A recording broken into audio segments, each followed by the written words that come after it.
Salam sejahtera, terima kasih karena bersama dengan saya di Nazilin Unity Channel. Ini satu perkara yang paling mengejutkan dan menggembirakan seluruh rakyat Malaysia. Saudara-saudara sekalian, rupa-rupanya Anwar Ibrahim bukan saja hebat dalam bidang politik, ekonomi, dan pentadbiran Malaysia, tetapi kini telah teruji di dalam bidang keagamaan pula.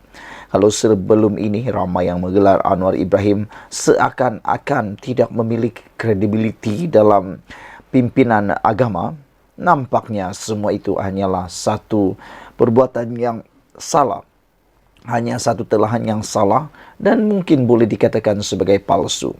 Ini kerana Anwar Ibrahim sekali lagi menunjukkan, membuktikan bahawa beliau adalah orang yang bukan calang-calang orangnya.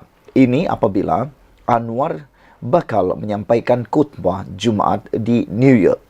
Saudara, bayangkan Anwar Ibrahim dijemput menyampaikan khutbah Jumaat di New York. Bukankah itu sesuatu perkara yang luar biasa? Adakah pemimpin-pemimpin lain yang turut mempunyai kebolehan seperti Datuk Seri Anwar Ibrahim?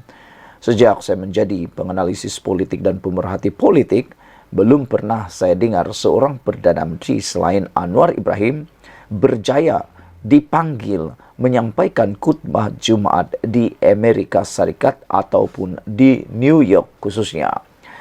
Bakal tercipta satu lagi sejarah apabila Perdana Menteri Datuk Seri Anwar Ibrahim dijadual menyampaikan khutbah solat Jumaat di Masjid Pusat Kebudayaan Islam New York pada 22 September ini.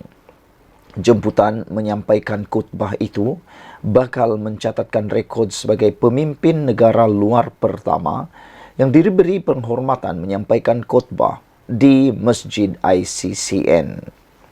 Pusat ibadah itu juga bersejarah kerana merupakan masjid pertama dibuka di kota New York pada 25 September 1995 yang turut menempatkan Ibu Pejabat Pertubuhan Bangsa-Bangsa Bersatu PBB. Menteri Luar Datuk Seri Dr. Zamri Abdul Kadir memaklumkan perkara itu ketika sidang media bersama wartawan Malaysia di Pejabat Wakil Tetap Malaysia di New York petang semalam. Menurutnya, Anwar yang juga Menteri Kewangan, Perdana Menteri akan berada di New York pada 20 hingga 23 September sempena Perhimpunan Agung PBB pada ke-78. Ahli Parlimen Tambun itu akan diiringi isterinya Datuk Seri Wan Azizah Wan Ismail, Menteri Dalam Negeri Datuk Seri Saifuddin Ismail Ismail, serta Menteri Pelaburan Perdagangan dan Industri Tengku Datuk Seri Zafrul Tengku Abdul Aziz. Turut serta Menteri Kesihatan Dr. Zaliha Mustafa, Speaker Dewan Undangan Negeri, Timbalan Ketua Menteri dan Ahli Parlimen serta pegawai kanan kerajaan dari kementerian yang berkaitan.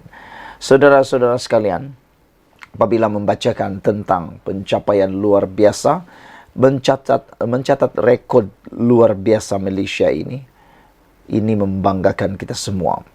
Maka dengan ini kata-kata di luar sana yang memerli, yang mengatakan Anwar Ibrahim seakan-akan bukan Islam yang sejati adalah sesuatu perkara yang tidak tepat sama sekali. Hal ini kerana Anwar Ibrahim telah pun membuktikannya kali ini, yang mana beliau kini bakal menyampaikan khutbah Jumaat di kota New York dan ini ialah sejarah baru untuk Malaysia. Sekian dulu untuk kali ini. Jangan lupa tinggalkan komen anda, tekan butang subscribe. Kita jumpa lagi. Bye-bye. Selamat petang, salam sejahtera. Terima kasih kerana bersama dengan saya di Nazilin Unity Channel. Saudara-saudara sekalian, ini satu pendedahan daripada Azalina Othman Said, Menteri Undang-Undang. Beliau kata, kenapa ketika Perikatan Nasional, kenapa ketika Muhyiddin Yassin berkuasa, kenapa ketika Perikatan Nasional masih berkuasa, tidak pisahkan kuasa AJ pendakwaan ketika berkuasa. Hal ini menimbulkan satu tanda tanya besar kepada kita semua. Menteri Jabatan Perdana Menteri Undang dan Reformasi Institusi Azalina Othman Said menyerang Perikatan Nasional kerana tidak memisahkan kuasa antara peguam negara dan pendakwa raya ketika gabungan itu mentadbir kerajaan. Ya, selepas Ketua Pembangkang Hamzah Zainuddin bersatu larut mendakwa, kerajaan hari ini mengamalkan pendakwaan terpilih yang menyasarkan pembangkang, termasuk ketika Jabatan Peguam Negara membuat pendakwaan jenayah terhadap Muhyiddin Yassin. Azalina berkata, kuasa untuk mendakwa dan menarik balik pendakwaan terhadap tertuduh di mahkamah adalah di bawah kuasa penuh Peguam Negara dan ia termaktub dalam Perlembagaan Persekutuan.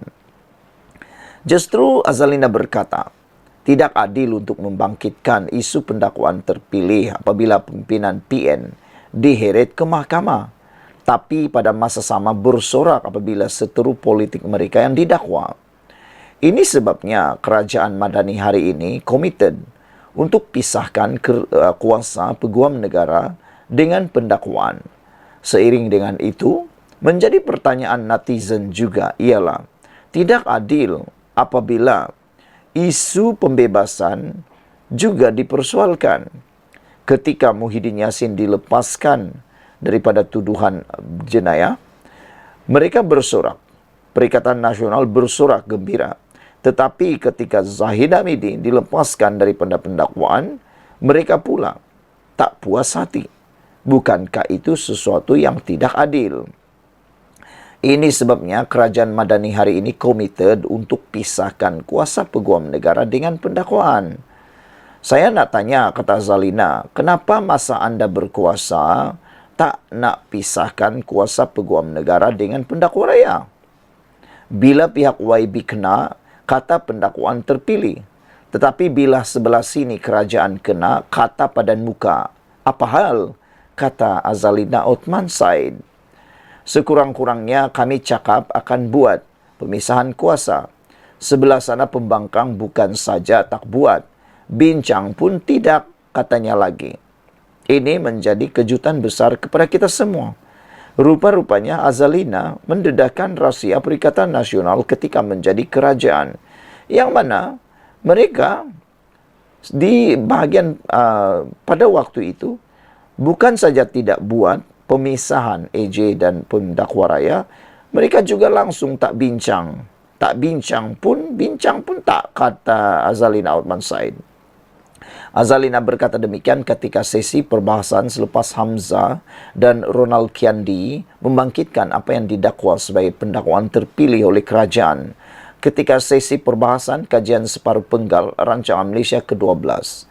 Hamzah mendakwa kerajaan menindas Muhyiddin dengan mengheretnya ke mahkamah dan membangkitkan mahkamah kemudian melepas dan membebaskan pengerusi PN itu daripada 4 pertuduhan rasuah.